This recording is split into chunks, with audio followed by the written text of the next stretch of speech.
Je vous recommande la boutique La Londoloise, c'est Judith Londolé. Si vous voulez être classe, chic, être habillé, être admiré. Parole de Mopao Mokonzi.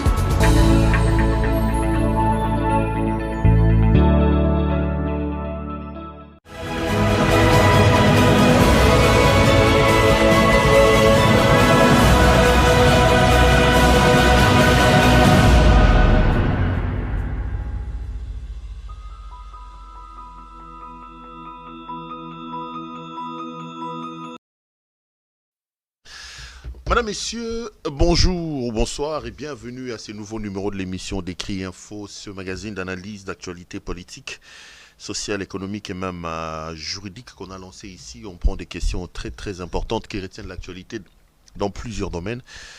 On les met sur la table et nous tentons de les décortiquer en leur donnant un sens, une forme selon nous. C'est d'ailleurs pour ça que quand je commence cette émission, j'ai l'habitude de dire que le Décrit Info, c'est le tempo de l'actu selon notre feeling. Ça veut dire notre manière à nous de voir les choses, notre manière à nous de les ressentir et notre manière à nous de les exprimer. Ici, c'est un magazine d'opinion où je dis voilà, les sujets et ceci. Par rapport à ce sujet, voilà ce que moi, je pense. Et ce n'est qu'un point de vue, c'est une opinion. Le Décrit Info est ce qu'on appelle en journalisme un éditorial. Et l'éditorial est tout simplement ce genre journalistique qui relaie le point de vue ou l'opinion de son auteur ou même de sa rédaction ou de sa maison. Donc,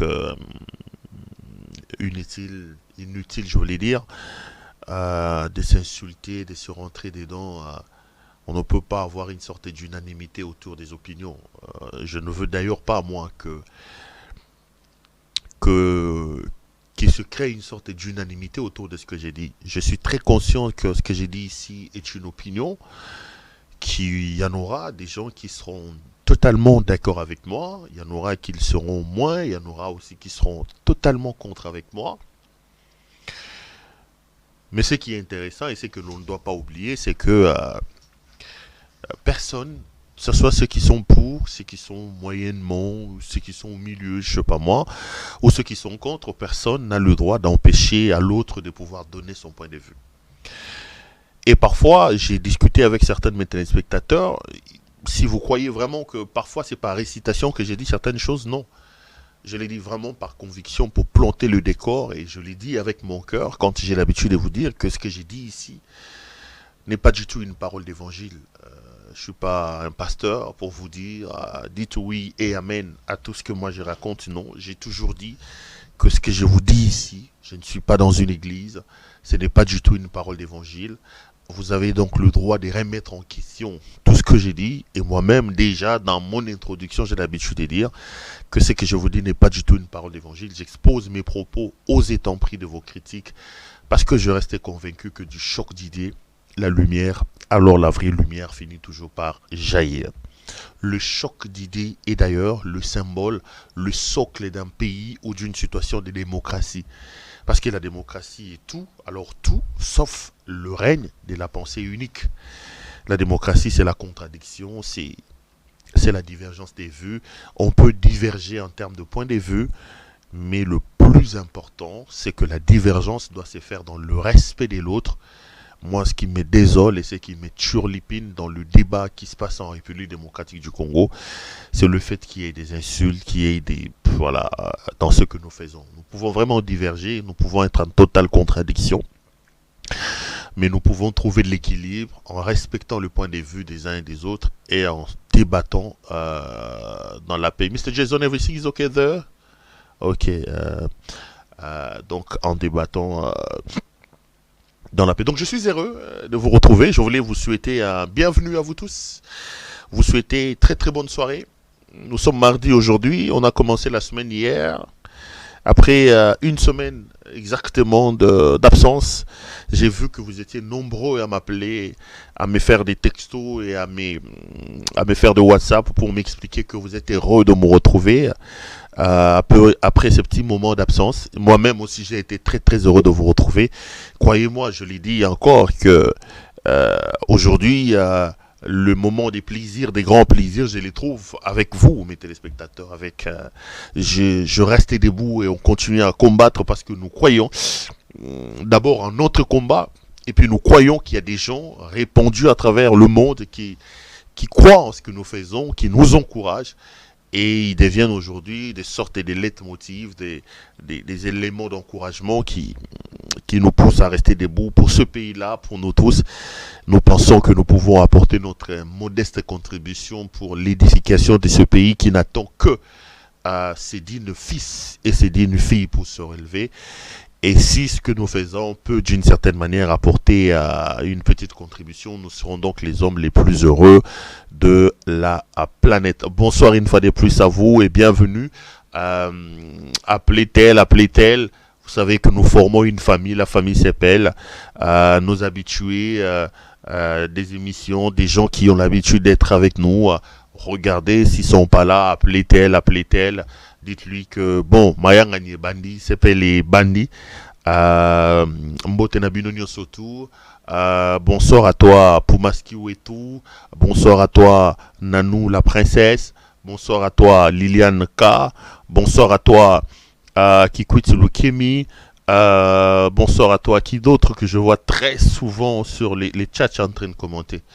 Natangi sunanite Londolé na otangete parce qu'il y a otanga déjà ton otanga na m'emmener à ma boutique naï parce que bon elle aussi elle est quand même présente, elle nous regarde de temps en temps.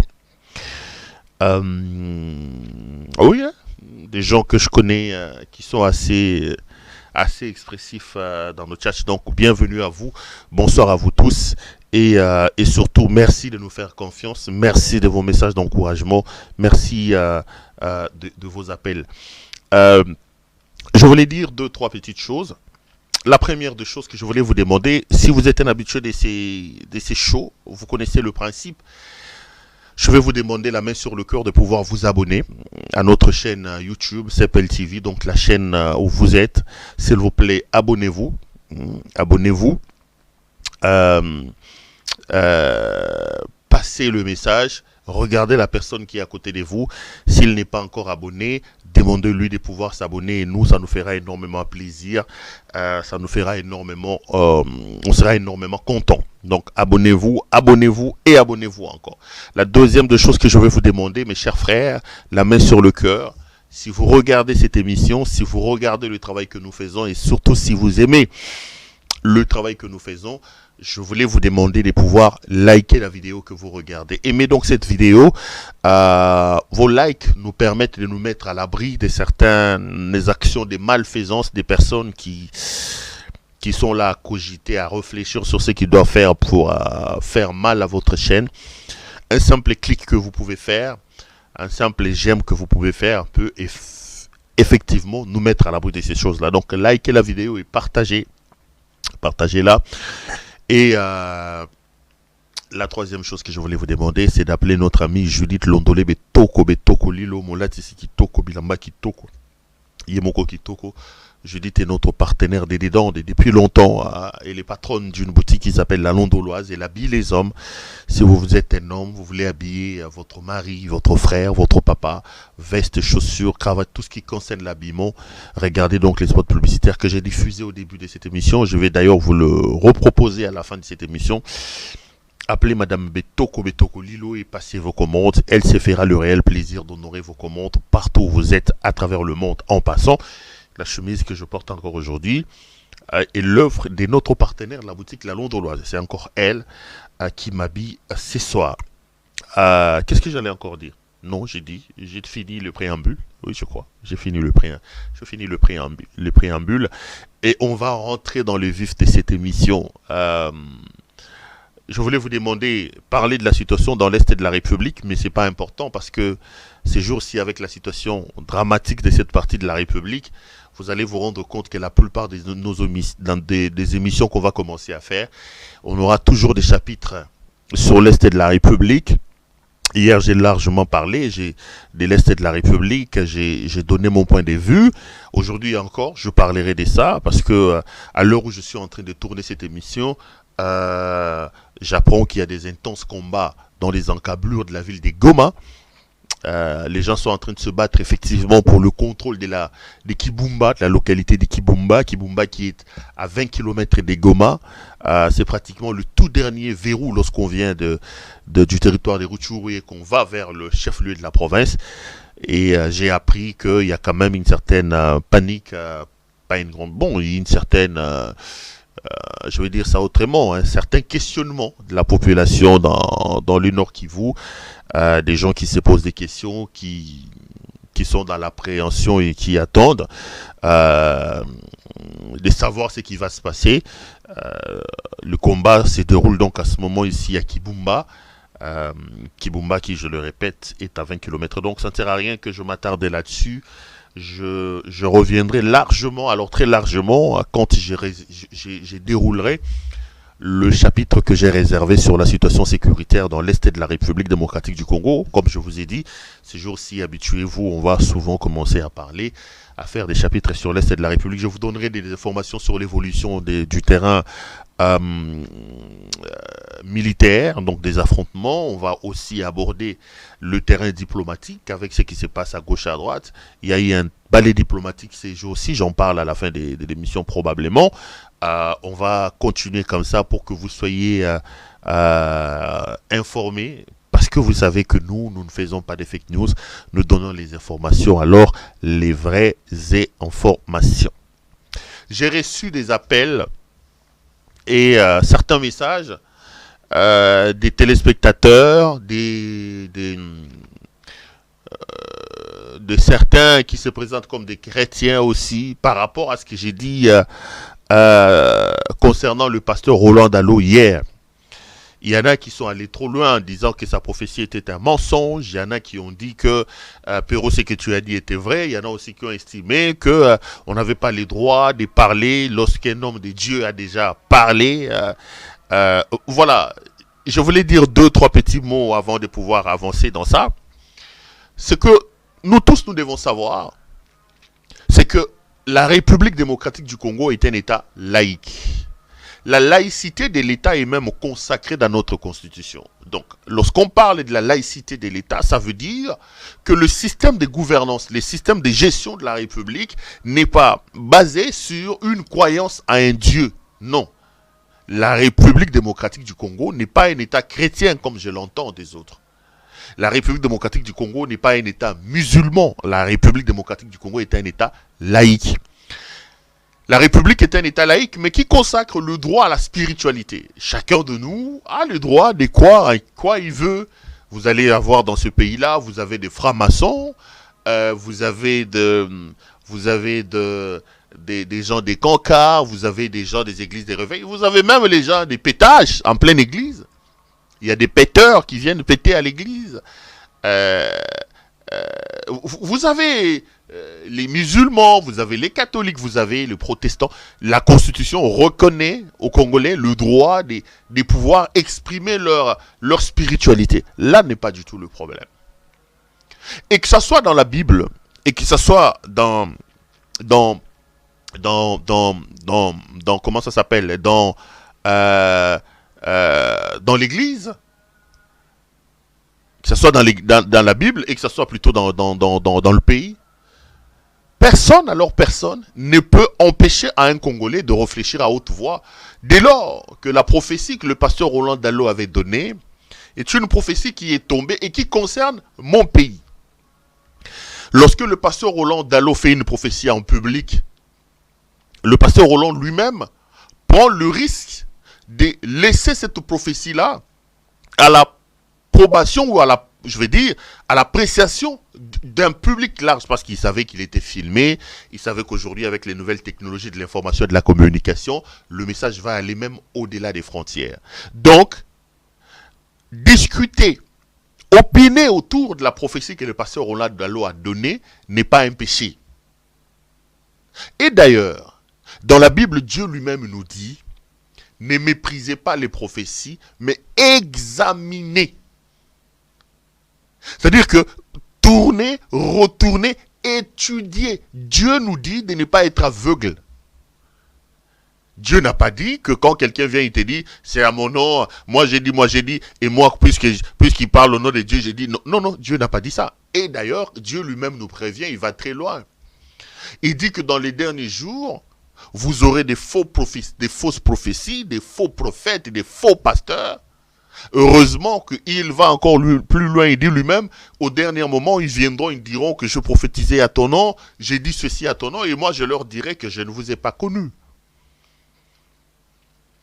Personne ne peut, et que ce soit spirituellement, et que ce soit civilement sur le plan de la citoyenneté, personne alors ne peut m'empêcher, moi, de pouvoir opiner sur une prophétie publique qui engage un homme qui incarne la République. Les choses doivent être claires là-dessus. Si le pasteur Roland ne voulait pas ouvrir le débat sur sa prophétie, Félix Tshisekedi prie dans son église, il n'avait qu'à aller chercher Félix Tshisekedi pour lui dire, voilà ce que Dieu a dit. Il a pris le risque de venir en parler devant le micro, devant le caméra. Et ceci étant, que l'on soit fanatique, que l'on soit chrétien, que l'on soit anti-chrétien, que l'on soit athée, on ne peut pas empêcher aux gens de pouvoir opiner autour de ce que le pasteur Roland a dit. On ne peut pas. Ça, ce sont des principes que je pose avant de donner un autre point de vue là-dessus. Donc, on ne peut pas empêcher. On ne peut pas empêcher aux gens de pouvoir discuter de ce que le pasteur Roland a dit. Moi, je ne suis pas contre la prophétie du pasteur Roland. La répétition étant la mère de la science, je voudrais répéter ça. J'ai dit ceci, le pasteur Roland a dit que Dieu a épargné Félix Antoine Tshisekedi de l'assassinat. J'ai dit oui et amen. Comme Congolais, je n'accepterai pas que la République vive encore la tragédie du genre Laurent Désiré Kabila. Je suis content et je prie même que cette prophétie-là se réalise. Mais j'ouvre une parenthèse à côté de cette affirmation en disant, le pasteur Roland Dallot doit aussi comprendre que Dieu ne prend pas un coupable pour un innocent. Et moi, je considère que M. Félix Antoine Tshisekedi est un coupable. J'ai donné des éléments. Autant Dieu doit épargner M. Tshisekedi de cet assassinat, autant Dieu doit régler le problème Tshisekedi, parce que je ne m'explique pas qu'un fils d'un homme qui s'est battu plus de 30 ans pour la liberté arrive au pouvoir et se comporte comme Tshisekedi est en train de le faire. C'est ce que j'ai dit. J'ai dit à Dieu de les punir pour l'escroquerie des rames. Vrai ou faux, Félix a escroqué l'argent des rames. Oui. Pour la première fois, un président de la République descend, il escroque sa propre population. Il nous prend des centaines de millions de dollars. Vrai ou faux, ils ont détourné l'argent des 100 jours. J'ai dit oui, ils l'ont détourné. Vrai ou faux, il a amené des voyous, des chécouleurs, des gens de la mafia, des escrocs au sommet de l'État. J'ai dit oui. Et vous pensez que Dieu est un fou pour ne pas comprendre que cet homme n'accomplit pas mon travail, que Dieu ne peut pas les punir. Moi, j'ai demandé à Dieu, épargne-le de ça et règle-nous ce problème. Parce qu'aujourd'hui, je suis convaincu que Tshisekedi est plutôt un problème pour ce pays-là. Tshisekedi est un problème. Son incompétence nous amène à des situations très compliquées. Il est en train d'amener à grands pas mon pays vers l'abîme. Personne ne peut m'empêcher de le relever. Et je le dis. Concernant la prophétie de Roland Dallot, j'ai attiré l'attention ici et je voudrais les réitérer. Pasteur Roland Dallot, faites attention.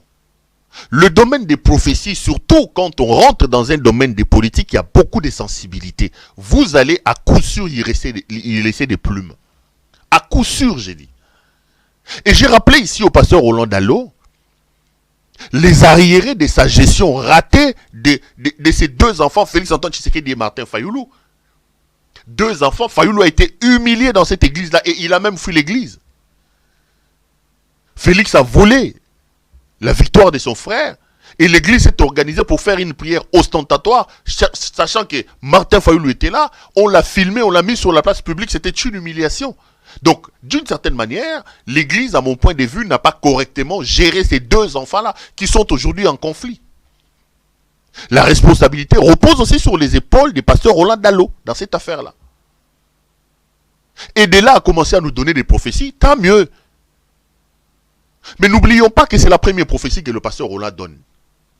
Je me rappelle, sauf si ma mémoire m'est trahie, qu'en 2020, À l'époque où Tshisekedi était encore dans des conflits avec les Mabunda, les Tambo Mwamba, le pasteur Roland Dalo avait dit que Dieu lui a dit que deux personnes, il voit un homme et une femme qui vont mourir, il va les éloigner, il va pas mourir, il n'avait pas dit mourir, il avait dit, Dieu a dit, il va écarter un homme et une femme qui bloquent la marche du pays. Et le pasteur Roland avait dit, dès lors que ces hommes-là seront écartés, la République va connaître son décollage. À cette époque, beaucoup avaient estimé que c'était Mabunda et c'était, comment ça s'appelle, Alexis Tamboma. Il y en a aussi qui estimaient que c'était Kabila et sa sœur Jeannette Kabila. D'un côté comme de l'autre, et Mabunda et Alexis Tamboma, et Jeannette Kabila et Joseph Kabila, ils ont été écartés, ils sont plus dans les manettes de pouvoir. Le pays n'a pas décollé.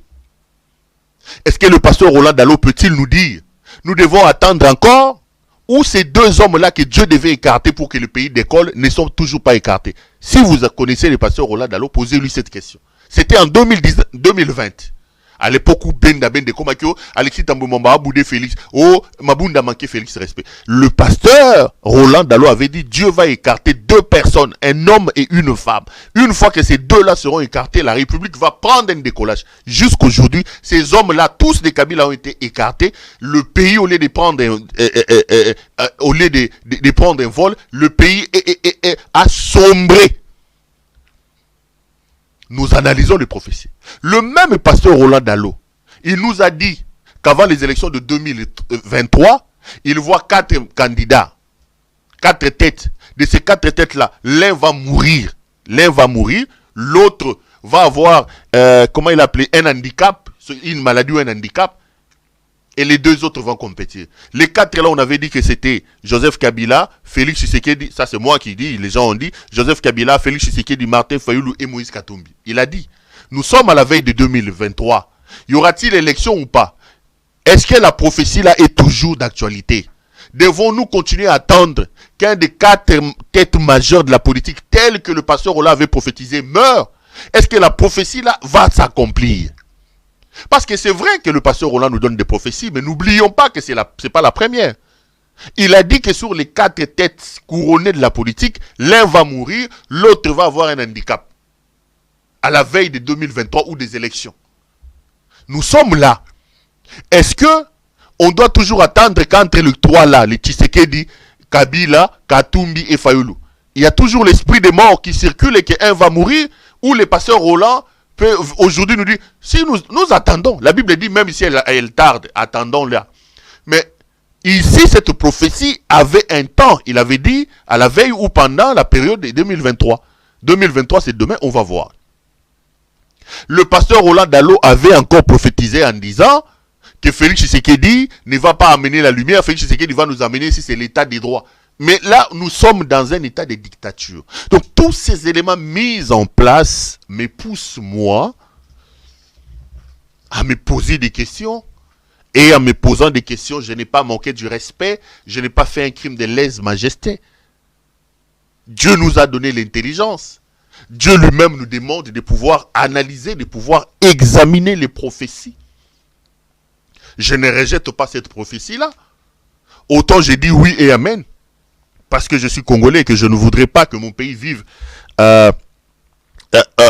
une tragédie du genre Laurent Désiré Kabila.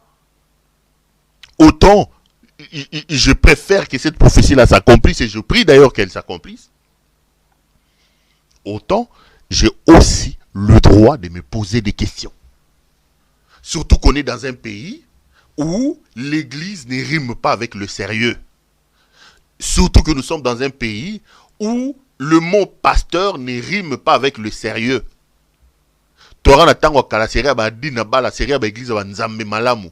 So ba biso que pasteur ba bando ba ba musée, ntoma, mutono nkolo. Donc moni na Bible na moni na sali peka, yo mo comprendre ka lobi awa donc yé atambola makolo na c'est donc yé lola na lola.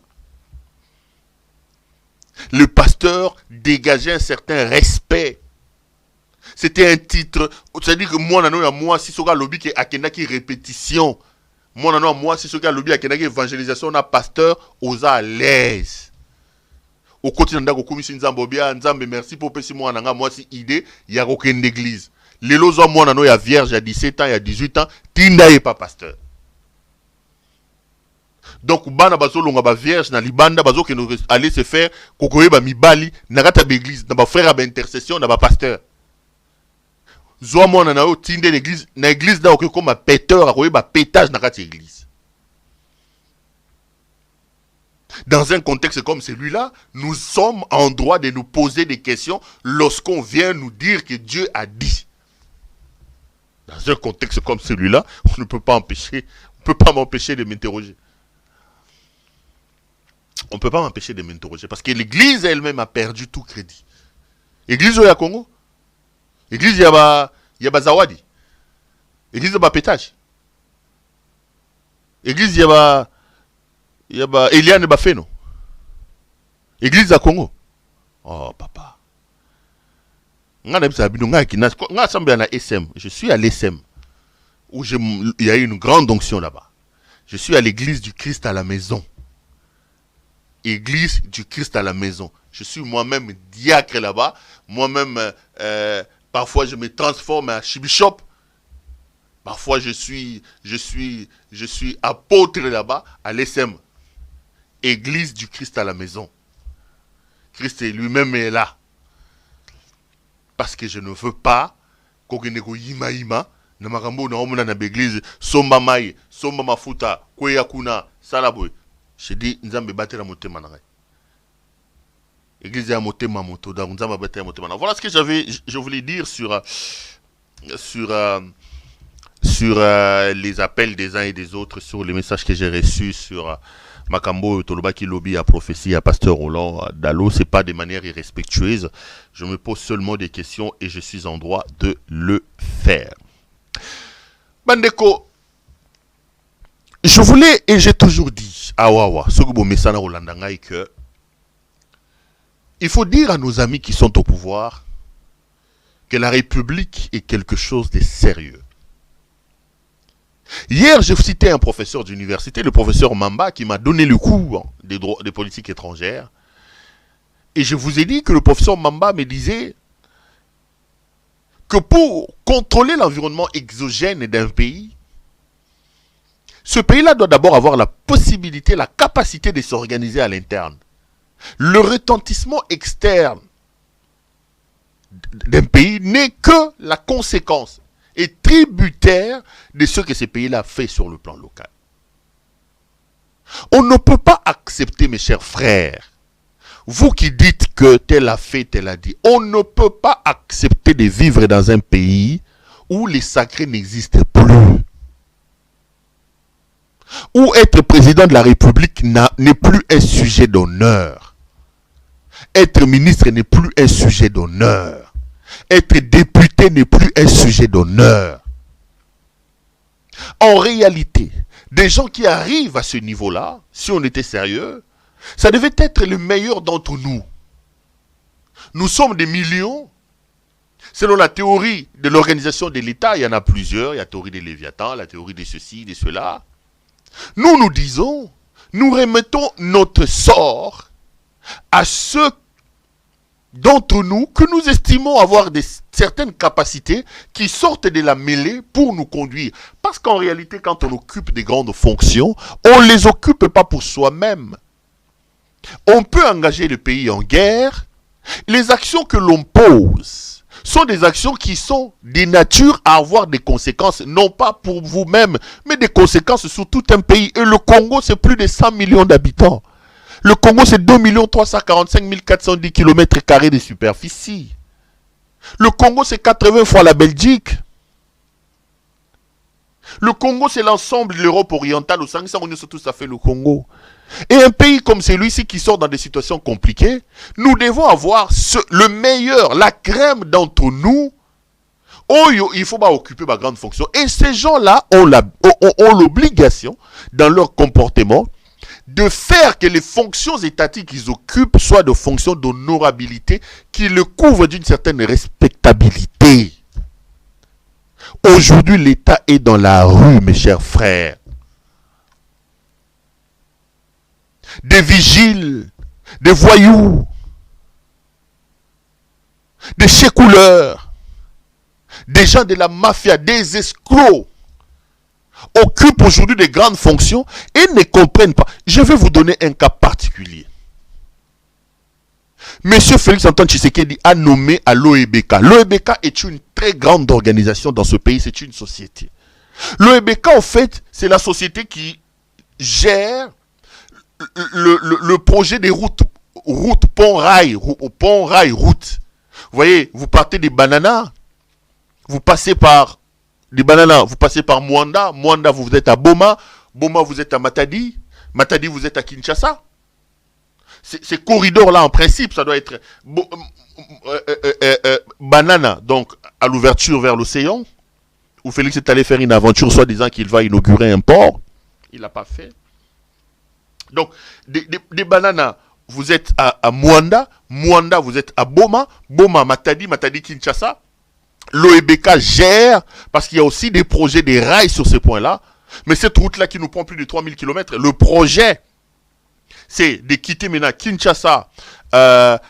Kinshasa, vous êtes à Kikwit. Kikwit, vous êtes à Bachamba. Bachamba, vous traversez le pont Luange. Pont Luange, vous êtes à Chikapa. Chikapa, vous allez à Kananga. Kananga, vous êtes à Mbujimaï. Mbujimaï, vous êtes à Mweneditu. Mweneditu, vous traversez, vous allez vers la province du Grand Katanga à l'époque. Ces corridors-là devaient pratiquement traverser toutes ces provinces-là. Et à un moment donné, avec le projet, les 5 chantiers, le projet des Chinois, ils avaient déjà commencé, parce que vous allez voir que le pont Luange a été jeté, qui est aujourd'hui le deuxième pont le plus long du pays, après le pont Maréchal. Le pont Maréchal, si ma mémoire ne me trahit pas, c'est à peu près 700 mètres. Le pont Luange est dans les 400. Le pont qu'on a jeté sur la rivière. C'est d'ailleurs pour ça qu'aujourd'hui, vous voyez Kinshasa rempli de Wewa. Parce que quelqu'un peut quitter aujourd'hui Chikapa, Mbujimaï, Kananga avec sa moto. La route, elle est en bon état. Il vient, il peut traverser le pont Luange et il est à Kinshasa.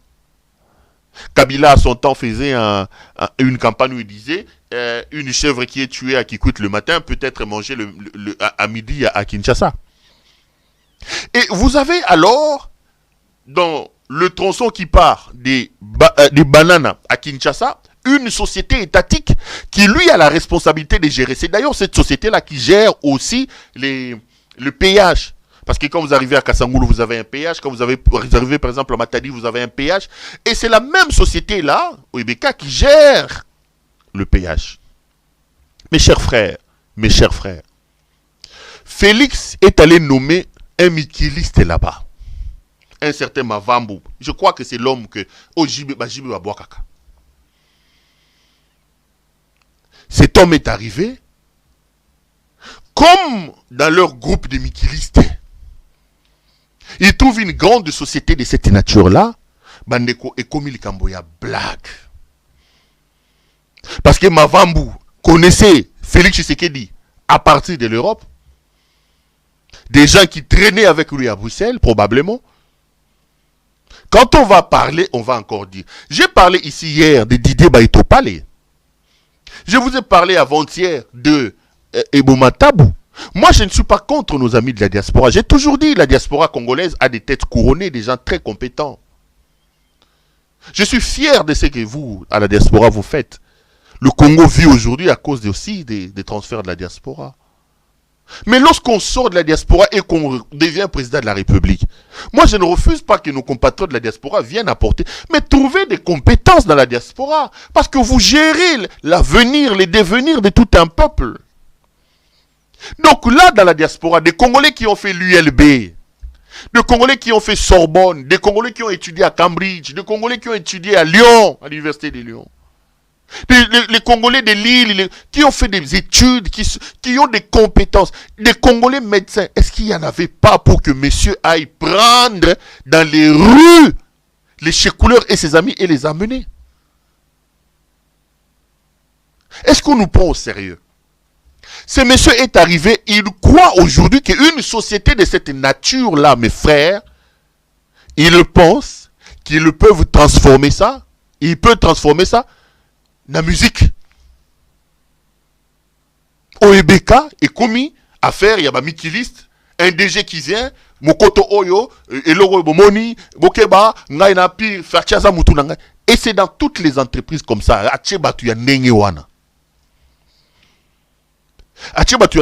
C'est comme ça, mes chers frères, qu'on ne nous prend plus au sérieux. Le monde nous regarde. Nous sommes devenus risés à Mokili Mobimba à cause des comportements comme ça. Aussi étonnant que cela puisse paraître, mes amis,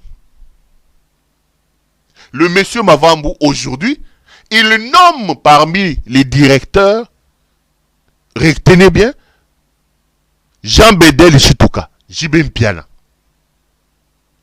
Notre souvé national, qui a l'habitude de nous égayer, une star des renoms de mon pays, Mavambu parce qu'il y a un master JB, Moutunaye, a commis, yesuko, memi, Mikili, memi, nous les nakati ya entreprise, ya l'État. Et là, ils sont dans un ordre de mission. Avant l'acceptation de l'ordre de mission, lui, Mavambu a été reçu pour le compte du pays dans la résidence de l'ambassadeur du Japon. Parce que vous savez que dans le domaine des routes, le Congo a certains partenaires, notamment le Japon. On est allé parler des dossiers sérieux là-bas, à Zumutunaye, Bakei. Botala Awa, après audience, ce qui se passe avec le DG dans la résidence de l'ambassadeur du Japon. Et vous voulez que le monde nous prenne au sérieux. Regardez, je vais revenir et on va continuer. Si Jason est d'accord avec moi, c'est juste un petit élément de 40 secondes, totalement. Je suis avec Madame Satoko à la résidence de l'ambassadeur du Japon. Madame Satoko. Merci. Ok, et toujours. C'est des choses, c'est des choses. Avec son excellence, monsieur l'ambassadeur du Japon, monsieur Hiro. Merci de nous recevoir. Toujours. C'est des choses. C'est des choses. Merci, excellence, de nous avoir reçus. L'accueil a été très chaleureux. DG, ça va? Ça va Toujours. Toujours. C'est des choses. C'est des choses. C'est des choses. Merci à notre ami Jason. Là, tel ce que vous voyez là, c'est donc le DG. Ah, DG, ah, excellence, excellent. Mes frères, mes frères, mes frères. Donc, la direction de l'OEBK qui est allée à l'ambassadeur du Japon avec le directeur Jean Bedel Chitouka. Jibem Piana, parce que Moutunaye a commis Mikiliste, Aïe, un autre Mikiliste, Félix Tshisekedi a pied bango poste. Et vous allez à la résidence d'un ambassadeur. L'ambassadeur représente son pays. Donc vous allez dans un pays étranger, vous les représentants d'un pays comme le Congo, vous voyez ce qu'ils sont allés faire là-bas. Vous voyez ce qu'ils sont allés faire. Ah, excellence, est-ce qu'on nous prend au sérieux? Plus loin encore, plus loin encore, plus loin. Ils ont signé un ordre de mission que mon ami est en train de vous montrer là-bas, Jason. Il y a une structure. Ils ont signé un ordre de mission, mes chers frères. Regardez, là je suis en pleine émission, vous regardez. Donc, ils doivent aller participer à un séminaire au Japon, un séminaire important qui doit être consacré sur le pont suspendu, des ponts qu'on jette. Et l'ami de Jean Bedel Chitouka signe un ordre de mission et il met son ami. Botala Basoulunion. Il met Jibem Piana, Jean Bedel Chitouka, comme team leader relations publiques. Dans l'ordre de mission, il est relations publiques, mais ceux qui travaillent à l'OEBK nous renseignent qu'on l'a nommé directeur. Donc JB va aller participer à un séminaire où on parle des histoires des ponts jetés. JB connaît quoi? Je ne minimise pas JB, moi je suis respectueux des gens. Est-ce qu'il a des compétences dans ce domaine-là? Donc l'ordre des missions signé, JB Jean Bedel Chitouka va aller dans la délégation des experts de la République démocratique du Congo pour aller participer au Japon à un séminaire sur la construction des ponts qu'on jette. Qui le fait? DG Mavambu, parce que c'est son ami. Est-ce qu'on est sérieux, mes frères? Et vous voulez que le monde nous prenne au sérieux, mes chers frères? Vous voulez vraiment que le monde nous prenne au sérieux? Vous voulez vraiment qu'on nous prenne au sérieux?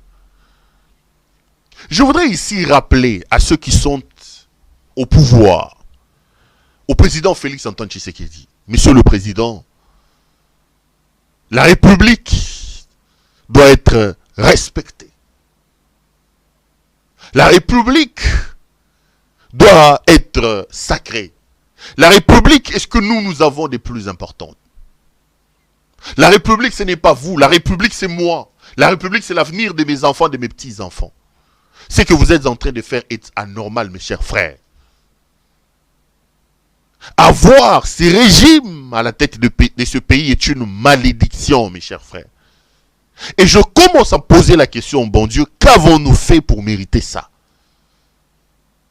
Je le dirai vers la fin, c'est une répétition. Si nous aimons notre pays, si nous sommes sérieux nous-mêmes, tout ce qui nous reste à faire, nous, Congolais, c'est de travailler, de nous battre pour barrer la route à l'imposture qui est à la tête du pays aujourd'hui. De barrer la route à M. Félix Antoine Tshisekedi. Parce que si Félix Tshisekedi, il advenait par malédiction, par possession maléfique, que Félix Antoine Tshisekedi puisse avoir un autre mandat. Déjà que ce n'est pas possible, je vais le démontrer, mais si nous donnons encore une minute à ce monsieur, mes chers frères,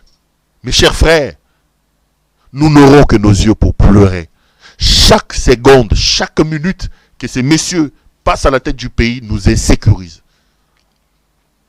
Nous devons nous dresser, nous devons nous lever pour arrêter cette manœuvre de M. Tshisekedi. Regardez ce qu'il est en train de faire de votre pays. Regardez la structure de l'OEBK. Mais regardez même dans sa gouvernance. Des contradictions qui font pas honneur à son propre père.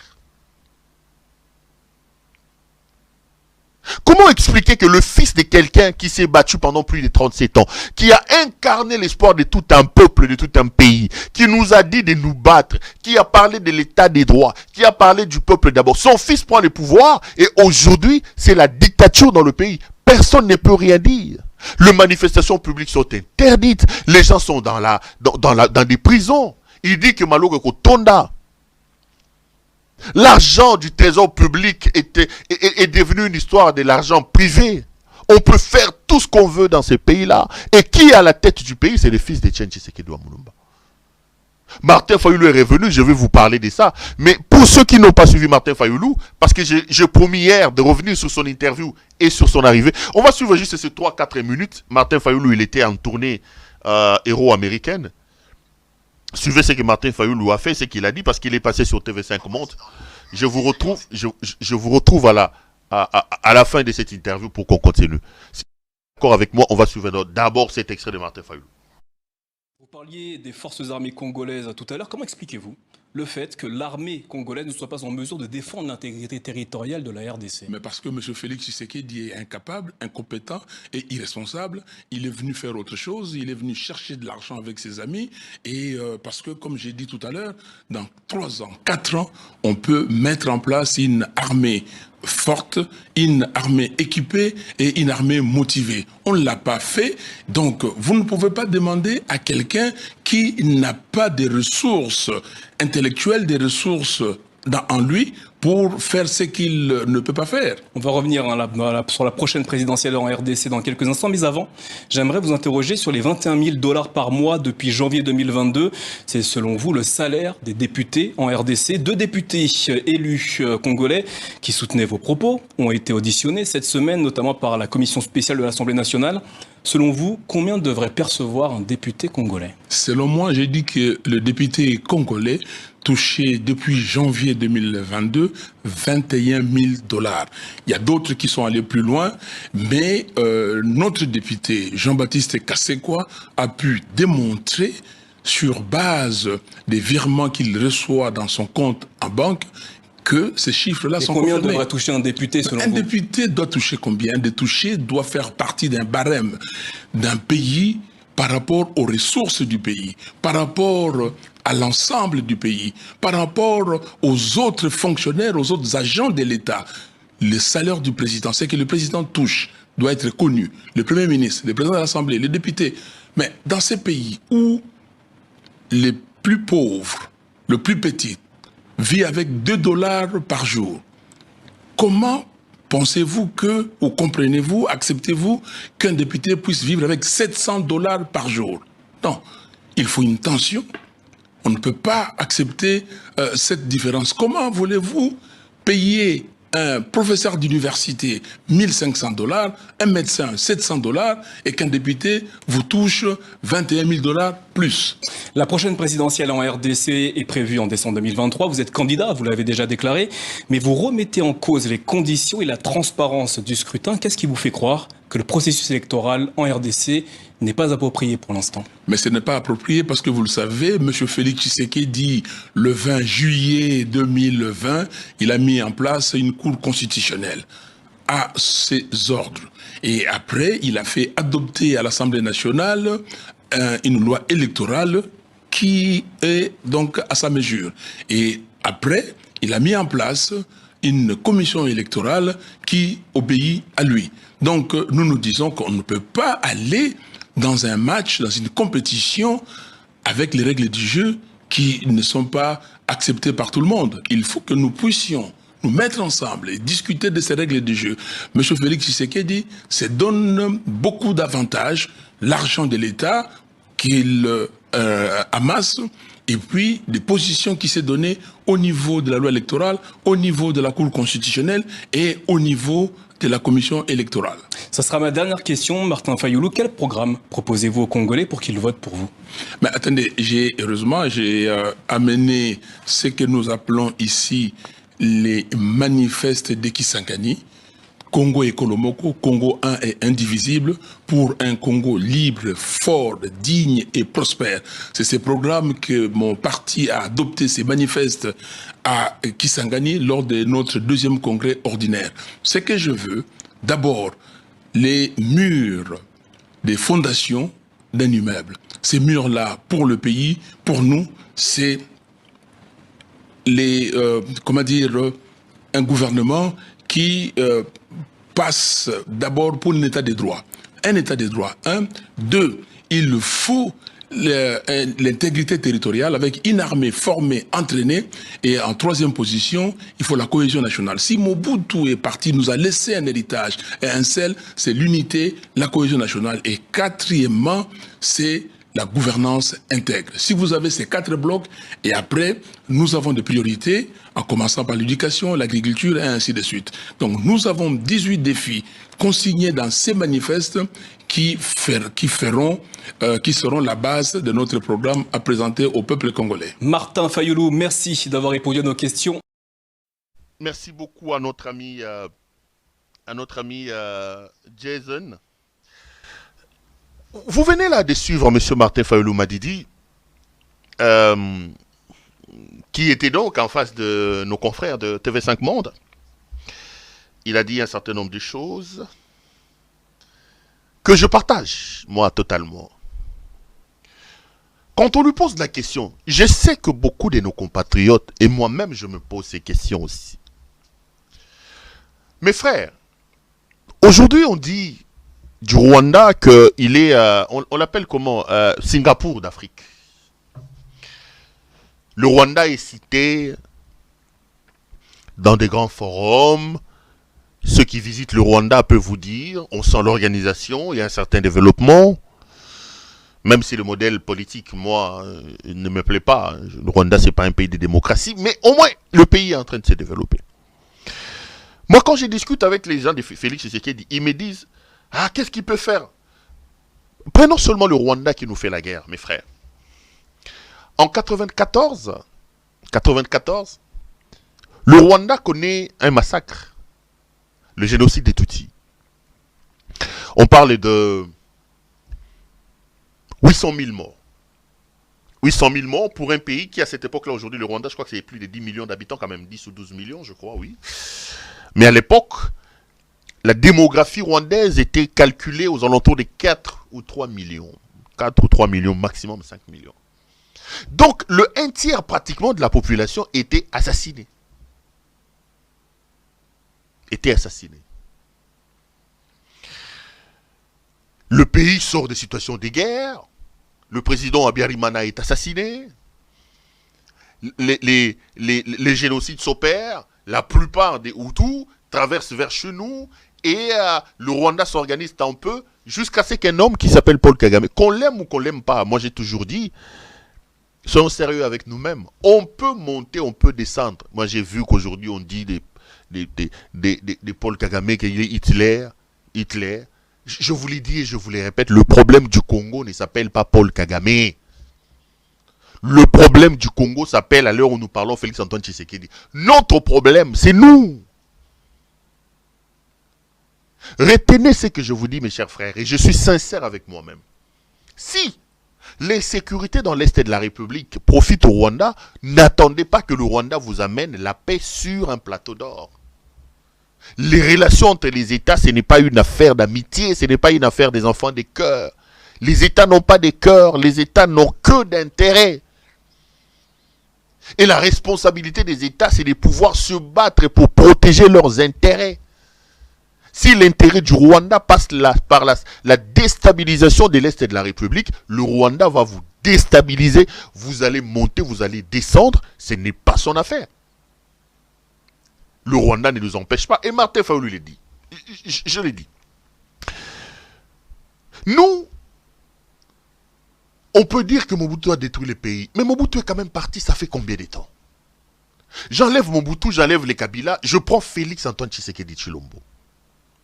Quand Martin Fayulu vous dit que c'est un irresponsable, un incompétent, un incapable, mais Martin Fayulu m'a dit a raison sur toute la ligne. J'ai lancé un défi hier, je le relance encore aujourd'hui. C'est lui qui connaît un seul secteur de ce pays-là où Félix-Antoine Tshisekedi Tshilombo a amené des réparations, qu'il me le dise. Un seul projet que ce monsieur a mis en branle depuis qu'il est là comme président de la République qui a réussi en 4 ans. J'ai lu hier, j'étais en train de regarder l'émission comme vous, j'ai vu quelqu'un me dire sur le chat, il dit Félix a fait passer le budget de l'État à 2 chiffres, donc on est passé de 3 milliards, aujourd'hui on est à 14 ou à 12 milliards. Mes chers frères, je veux qu'on discute de ça. Comment vous pouvez m'expliquer que Félix Tshisekedi a dit, soi-disant, il trouve le budget de ce pays-là à 4 milliards. Et on nous fait croire qu'à l'heure où nous parlons, le budget est à 10 milliards. Comment un pays qui triple son budget ne sait pas payer ses fonctionnaires? Donnez-moi une explication claire. Donnez-moi une explication claire. Je veux savoir. Avant qu'on discute des chiffres. Comment un pays qui triple son budget est incapable de payer ses fonctionnaires? Quand on triple le budget, ça veut dire qu'on a 3 fois plus que ce qui était prévu. Comment vous triplez le budget, mais vous êtes dans l'impossibilité d'assumer les charges de l'État?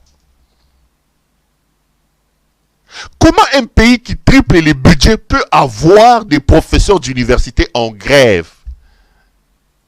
J'ai suivi hier au Sénat, il y a des coins de ce pays, notamment à Ilebo, où les professeurs des humanités ont déjà fait 3-4 mois, ils n'étudient pas. J'ai un message qu'un téléspectateur vient de m'envoyer du côté du Sud Kivu, où les élèves ne vont plus à l'école. Ça fait 4 mois que les enseignants ne sont pas payés. Où vous avez des nouvelles unités qui ne sont pas...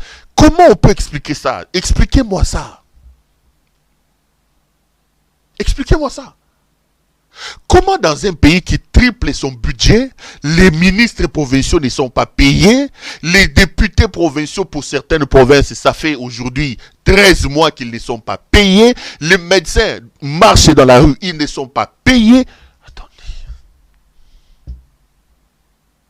La seule chose qui est visible quant à l'amélioration, c'est la vie de M. Tshisekedi. C'est des nouvelles vestes et des nouvelles chaussures de M. Tshisekedi. Comment un pays qui a triplé son budget, on est passé de 4 milliards à 10 milliards comme vous le dites, ce pays est incapable de financer des élections d'1 milliard. Est-ce que je rêve ou quoi?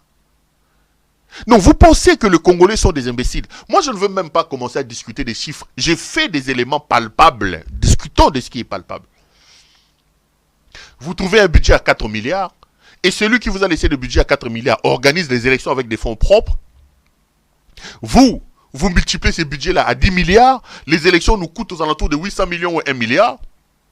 Aujourd'hui, la CENI est en déficit de financement par rapport au processus électoral. Comment on explique ça? Économiste tshisekidiste, économiste taliban, c'est un mot que je n'aime pas utiliser, mais je vais quand même y aller sur ce terrain-là. Parce que quelqu'un m'a répondu, me dit, toi tu dis que Félix Tshisekedi n'a rien fait, le budget est passé à 14 milliards. Est-ce que vous êtes sérieux? Est-ce que vous vous prenez vous là au sérieux, vous-même? Est-ce que vous vous prenez vraiment au sérieux? Il vous arrive de vous regarder et de vous prendre au sérieux. Et c'est à un esprit lucide comme moi, comme ça, que vous voulez faire passer que Tshisekedi a un budget de 14 ou de 10 milliards. Un budget de 10 milliards avec des militaires qui manquent de biscuits sur le front. Ils n'ont pas de sparadrap. Est-ce que vous vous rendez compte? Est-ce que vous vous rendez compte? Et vous voulez nous faire gober ça. Vous voulez vraiment que moi, je gobe ça. La république des fake news a montré ses limites. La république des incompétents, des jouisseurs a montré ses limites. Il y a un temps pour la jouissance, il y a un temps pour l'incompétence. Aujourd'hui, vous êtes à nous. Vous voulez la pouvoir, nos pouvoirs, vous ne savez pas gérer le pays. Et ce n'est pas à moi, Claude Péroulois, qu'on va faire avaler ça. Ça ne passera pas. C'est pas à moi qu'on va faire avaler ça. Ça ne passera pas. C'est de la démagogie pure et simple. C'est de la démagogie. C'est de la démagogie, mes frères. Il ne faut même pas s'attarder là-dessus. Ils multiplient les budgets. Qu'on nous dise quel est le secteur de production qui a vu sa renaissance, qui renaît de ses cendres parce que le budget est passé à 10 milliards. La MIBA est par terre, la GECAMINE est par terre, la SNCC est par terre, tout est par terre. Qu'est-ce que les 10 milliards ont fait? Ils ont activé, ils ont produit quoi? Quoi? À part les chaussures croco et des vestes et des montres de 300 000 $ américains que M. Tshisekedi prend. Mais sur ces... Attendez. Que c'est lui qui m'a répondu hier comme ça vienne répondre à ces questions. C'est de la démagogie. On nous prend pour des imbéciles. Comment on peut expliquer qu'aujourd'hui Tshisekedi vous dise que nous n'avons plus d'armée? Il a dit que le Congo n'a plus d'armée, que nous n'avons pas une armée homogène et que cette armée-là est une armée infiltrée. Il a dit que c'était plusieurs corps dans un même corps. Plusieurs corps dans un même corps. Mais qu'il vous dise, lui Tshisekedi, qu'est-ce qu'il a fait pour cette armée-là en 4 ans? Comment est-ce qu'en 4 ans, M. Tshisekedi n'a pas réussi? Il savait que cette armée était infiltrée. J'ai toujours dit, et je voudrais le répéter, lorsqu'on est autorité, on ne se plaint pas. Au pouvoir, on ne se plaint pas. Au pouvoir, on ne se justifie pas. Au pouvoir, on agit. Et quand on vient au pouvoir, on est supposé avoir eu la cartographie de la situation. Et on est supposé avoir fait le diagnostic du problème. Et on est supposé avoir une idée du remède qu'on doit apporter à cette maladie-là pour apporter un mieux-être à son peuple. Tshisekedi savait que cette armée était infiltrée quand il faisait campagne. Parce que déjà, il nous a dit que lui, Tshisekedi, ça j'en parlerai après quand je parlais un peu de cette guerre-là, il nous a dit que pour lui, si il n'arrivait pas à stabiliser l'Est de la République, il va considérer son mandat comme un échec. C'est le seul président au monde qui vient vers son peuple et dit à son peuple que j'ai échoué. Et en Mboujima, il a même présenté des excuses. Mais au lieu de tirer les conséquences de son échec, il dit non, donnez-moi un autre mandat. Regardez comment est le fils de Tshisekedi. Il nous a dit que s'il n'arrive pas à ramener la paix dans l'Est de la République, il va considérer son mandat comme un échec. Pire encore, au lieu même de nous laisser dans la situation de l'instabilité où nous étions, aujourd'hui, il a davantage insécurisé. Donc, la situation sécuritaire s'est plus détériorée avant son arrivée qu'après son arrivée. Parce que je vous l'ai dit, quand il est arrivé, il n'a pas trouvé les M23, il n'a pas trouvé les armées étrangères chez nous. Dites tout ce que vous voulez, insultez Kabila comme vous voulez. Le Rwanda n'était pas chez nous, l'Ouganda n'était pas chez nous, le Burundi n'était pas chez nous. Non, ils n'étaient pas chez nous. Donc aujourd'hui, c'est pire que ce que lui, il a trouvé. Mais il a le culot, malgré ça, de constater son échec. Mais au lieu de tirer la conséquence. Lorsque François Hollande s'est rendu compte que il était un des présidents les plus impopulaires de la Ve République en France, il a tiré les conséquences. Il a tiré les conséquences. Ici, vous avez un monsieur qui vous fait une bonne analyse de la situation, qui reconnaît qu'il a échoué, et qui prend même le courage de demander pardon à ses frères en parlant de Machi Amoumenu.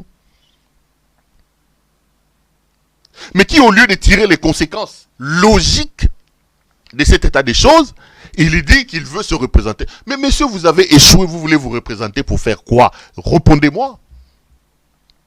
Répondez-moi. Répondez-moi. La situation sécuritaire dans l'Est s'est totalement détériorée, dégradée. Et je vous dis qu'à l'heure actuelle, ils sont venus, ils nous ont menti avec des fake news. Que Kiwanja a été récupéré, que Rutshuru a été récupéré. Je vous ai montré des images hier démontrant que c'était un mensonge. Et à l'heure où je vous parle, le combat se concentre sur Kibumba, qui est à 20 km de Goma. C'est le tout dernier verrou avant d'arriver au chef-lieu de la province. Et ils se cachent, je l'ai dit hier. La situation sécuritaire dans l'Est de la République ne se résume pas qu'au M23. Dans tous les pays, il y a l'insécurité. À Kinshasa, les Kuluna font la loi. À Kinshasa, les motards, les Wewa font la loi. Ces gens-là, ils provoquent des accidents. Ils viennent, ils te connent. Mais il descend, il appelle les autres. Il brûle ton véhicule devant les gens. Il brûle. C'est des incontrôlés, des inciviques. Ils n'ont pas de casques, ils n'ont pas des, comment on appelle ça, des plaques d'immatriculation. Ils n'ont rien. Ils insultent les gens. C'est toute une milice de gens d'un autre monde qui est là-bas. Donc Kinshasa vit aussi son lot d'insécurité. Il a mis en place un homme qui chante pour lui, Fachi na Fachi, béton na béton. Même quand Félix se promène, béton, Mouko Antombolo, c'est en totale contradiction. Lui, il devait être modeste parce que son échec est patent. Son échec est patent, mes frères. Son échec est patent. Aujourd'hui, eux-mêmes, ils commencent à se réunir. Ils disent, la ville de Kinshasa est la ville la plus sale d'Afrique. La ville de Kinshasa est la ville la plus inondée d'Afrique. Ils commencent eux-mêmes à reconnaître ça. Ils commencent eux-mêmes à le reconnaître. Mais quand nous, on les disait, ils disaient, oh, non, c'est des haineux. Ça, c'est le mot qu'ils ont trouvé, c'est des haineux. Mais, mboka ngwana bobongisa. Bobongisa, bolukaki pouvoir, bobongisa. Pouvoir en gros, bozana pouvoir. Comment on peut expliquer? Fayoulou a totalement raison, mes frères. Je reviens à ce que je disais. Donc, en 4 ans, ce monsieur a été incapable de former un petit bataillon. Incapable. D'abord, en 4 ans, il a été incapable d'apprendre les métiers de chef d'État parce qu'il était tout le temps en train de voyager. Et aujourd'hui, il prend le sort de tout un pays, il le jette au Kenya. Vous pensez que 900 militaires kenyans viendront faire le travail? Donc Tshisekedi a été incapable en 3 ans de nous monter une armée ou une brigade ou un bataillon de 3000 personnes équipés. Il a été incapable. Il a été incapable. Dites-moi, lui en 3 ans ou en 4 ans, il a montré ses compétences dans quel domaine? Qu'est-ce qu'il a fait qui peut aujourd'hui nous faire dire que non, écoutez, ce monsieur a quand même changé ici, ce monsieur a quand même changé ici. Nulle part, mes frères. Nulle part. Nulle part. Nulle part. Tshisekedi, Fayoulou a raison, Tshisekedi est un incompétent, est un incapable, est un irresponsable. Sa place, c'est dehors. Et la seule issue, ça ce n'est pas la première fois que je l'ai dit, je voudrais le répéter, la seule issue qui reste à M. Tshisekedi, c'est de prendre ses clics et ses claques et de partir. Toute autre manœuvre que Félix Tshisekedi tentera, c'est un jouisseur, un mikiliste qui ne faisait rien, aujourd'hui il est milliardaire, moi, sa mère, son frère, je vais lui conseiller, mon frère, tout ce qu'on a volé là est Kokito Kende. Ça peut lui permettre de sortir même par la fenêtre. Tricher aux élections, ne pas organiser les élections, ça risque d'être compliqué pour lui. Vous me donnerez raison. Tshisekedi n'a plus d'autre issue que de prendre ses clics et des cracks et de prendre toute sa bande des gens. Oh, il a eu la lobby, ils sont venus pour autre chose chercher l'argent, partir. La formation des militaires, ça vous coûte combien? Prenons seulement les montants que Martin Fayulu a développés. Plus de 600 millions de dollars américains dans cette affaire des 100 jours qu'ils ont dilapidé avec Caméré. Plus de 400 millions ou 500 millions de l'affaire RAM qu'il a escroqué à son peuple. Jusqu'aujourd'hui, personne ne sait où se trouve l'argent des RAM. Seul M. Félix Antoine Tshisekedi le sait. Seul lui. Donc, vous n'avez qu'à regarder, vous pouvez vous rendre compte qu'en quelques 3 ans, il a détourné des milliards de dollars. Et vous pensez que ces milliards de dollars-là, mis en place pour réorganiser ne fût-ce qu'un bataillon ou je sais pas moi, une brigade ou quoi que ce soit, sur 2, sur 3, des 3000 hommes avec 1 milliard de dollars, c'est impossible. De les former, de les équiper et de les mettre au service de la République pour l'Est de la République. Parce que lui, il dit que c'est une armée infiltrée. Qu'ils vous disent, dans cette armée infiltrée, qu'est-ce que lui, il a fait pour sauver cette armée qui est infiltrée. Qu'ils vous disent. Moussala Naye, ko jouir, Moussala Naye ko voyager, Moussala Naye ko kose la batou makambo, Moussala Naye, l'enfer c'est les autres, ce n'est pas moi, c'est toujours les autres, c'est toujours les autres, c'est toujours les autres. Un président plaintif, si tu veux l'avoir, un président qui se plaint, viens en République démocratique du Congo. Et voilà ce qu'ils font. Jason, on va voir les images de Martin Fayulu. On a les images de Martin Fayulu en train de se faire gazer là. On va les prendre en illustration ou tu veux qu'on les diffuse? On va les prendre en illustration.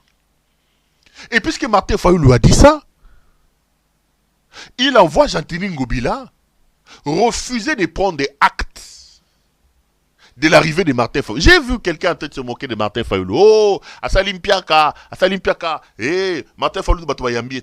Mais on allait l'accueillir comment dès lors que le dictateur Félix Tshisekedi avait mis les policiers sur la route de Martin Fayulu. Tshisekedi Félix oublie qu'il y a seulement quelques années ici, quand lui et son père étaient à l'UDPS, cette histoire de prendre des actes, Tshisekedi le père ne voulait rien entendre de ça, lui-même Félix ne voulait rien entendre. Il nous rappelait que notre constitution a supprimé le régime d'autorisation. Cette histoire, il faut attendre l'autorisation, n'existe plus. Nous sommes aujourd'hui dans un régime d'information. Monsieur le gouverneur, je vous informe que nous allons marcher comme ça, comme ça, comme ça. Le gouverneur envoie la police pour encadrer. Mais quand il vient au pouvoir, puisqu'il n'a rien de son père, puisqu'il n'a aucun idéal, il a même oublié le pilier de ceux qui étaient leur combat.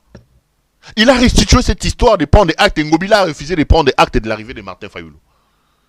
J'ai lu la lettre de Jean-Denis Ngobila qui explique que cette zone-là est une zone qu'on avait déclarée si c'est une zone impénétrable, des choses comme ça. Mais je posais la question à Ngobila. Dans le même tronçon, 3 jours avant l'arrivée de Martin Fayulu, Ferrégol a été arrivé. Hervé Bataring, les musiciens. Ferré a quitté Abidjan, il est arrivé même à l'aéroport. Il y avait des foules qui sont venues accueillir Ferré et un cortège s'est organisé de l'aéroport jusqu'à là où Ferré a fait son meeting. Dans le même tronçon. Là, le tronçon n'était pas une zone interdite. Le tronçon n'était pas une zone interdite. Le tronçon devient une zone interdite quand c'est Martin Fayulu qui doit descendre. Quand je vous dis qu'aujourd'hui, l'espace de démocratie est totalement rétréci dans ce pays-là, depuis que le fils de Tchétché Tshisekedi Moulumba est au pouvoir, vous en doutez. Le même se mène ici. Augustin Kabouya, secrétaire général de l'UDPS, était à Lubumbashi. Des cortèges se sont organisés pour aller l'accueillir. Le même jour, Augustin Kabouya était à Kisangani. Là, il n'y avait pas la guerre. On n'évoquait pas les mêmes situations. Les situations-là ressurgissent quand il s'agit de Martin Fayulu, quand il s'agit de l'opposition. Il joue à quoi? Il joue à quoi, mes frères? L'homme est irresponsable, il est incapable, il est incompétent. C'est Martin Fayulu qui le dit. Martin Fayulu, tu as raison. Picasso, portrait caché de ce qu'il est. Il est ajouté, il dit, il n'a pas de ressources intellectuelles. J'ai vu les gens de l'UDPS en train de se plaindre. Et j'ai posé une question simple. Oui ou non, est-ce qu'il a menti? Si Martin Fayulu a menti et que le président Tshisekedi a des ressources intellectuelles, dites-nous, le président a étudié où? Il a fait quelles études? Le président de la République démocratique du Congo a quel diplôme? On est au fingana. Tokata temete. Ngai comme nanga Pero Louara, j'ai étudié à Kinshasa à l'institut, j'ai diplôme nangai kuna na Kinshasa, je suis allé à l'IFASIC après un tour au campus où il y a eu des problèmes. Je suis allé à l'institut facultaire des sciences de l'information et de la communication. J'ai étudié 5 ans là-bas, j'ai décroché un diplôme de licencié en journalisme et politique extérieure. Bana classe d'Abisso Bahali, Bablaise Aïnda, Moutounangaï, Tobandane première année de graduat jusqu'à la deuxième licence. Bana classe d'Abisso Bahali, Banakle Vumbo, Bahali, Badoudou Mankenda, tous ce sont des journalistes, Jimmy Mukendi, Thierry Landou. J'ai étudié avec eux. Étudiants réguliers. J'étais au cours. J'allais dire intelligent, mais bon, on est là, Bimondelo, Lendo. On a natiri ba massa nanga ba témoigner. Mais régulier. Fils d'un pauvre, je venais à l'université à pied. À pied. Un jour, vous allez certainement les lire dans mon ouvrage que j'ai presque bouclé. Je vous ai dit que j'étais en train de finir aussi mon ouvrage. C'était un ouvrage autobiographique où je parle de moi-même, de mes expériences. C'était un ouvrage où je parle de moi-même. Et le thème, c'est mon combat pour la vie. Parcours d'un orphelin atypique qui refuse de mourir. Je sais pas, mais bateau va corriger bateau n'a pas si batanga, ils disent non, mais est-ce qu'on peut pas changer les titres? Je veux vraiment que ce soit un ouvrage personnel. Je vais parler de moi, je vais parler de mes expériences, le reste viendra après. Bon, on verra bien. Quand on les mettra sous presse ou quoi que ce soit. Orphelin, fils des pauvres, j'allais à l'école, à pied.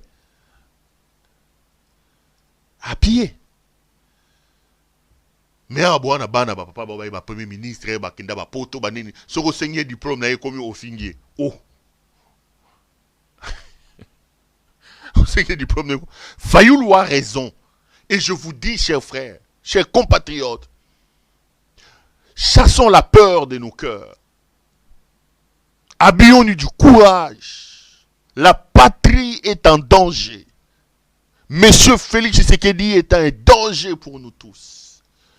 Notre pays est en danger avec ce pouvoir. Nous devons nous organiser, nous devons nous dresser sur sa route. Nous devons absolument nous dresser sur sa route.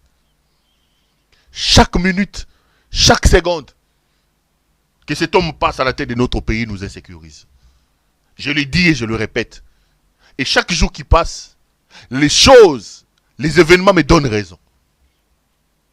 Ceux qui me critiquaient, ceux qui m'insultaient commençaient à dire « Oh non, bon, Pero, ce qu'on me comprend, vous avez raison. » Vous me donnez raison, mais non.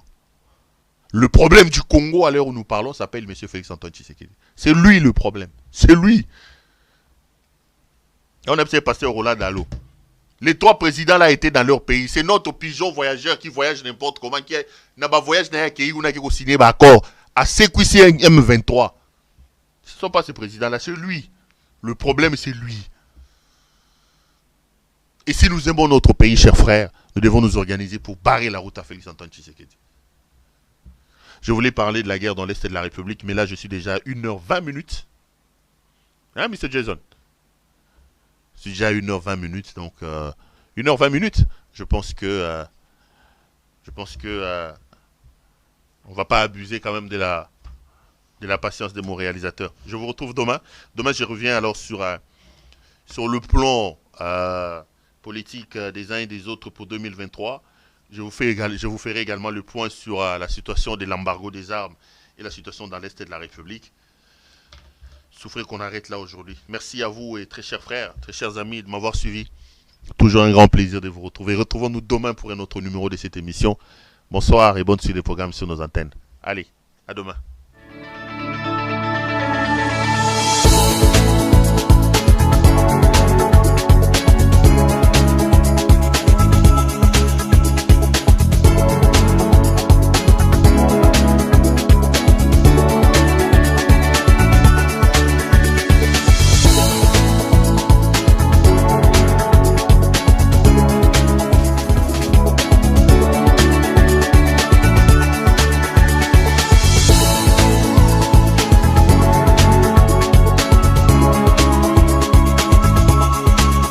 Je vous recommande la boutique La Londoloise, c'est Judith Londolé. Si vous voulez être classe, chic, être habillé, être admiré. Parole de Mopao Mokonzi.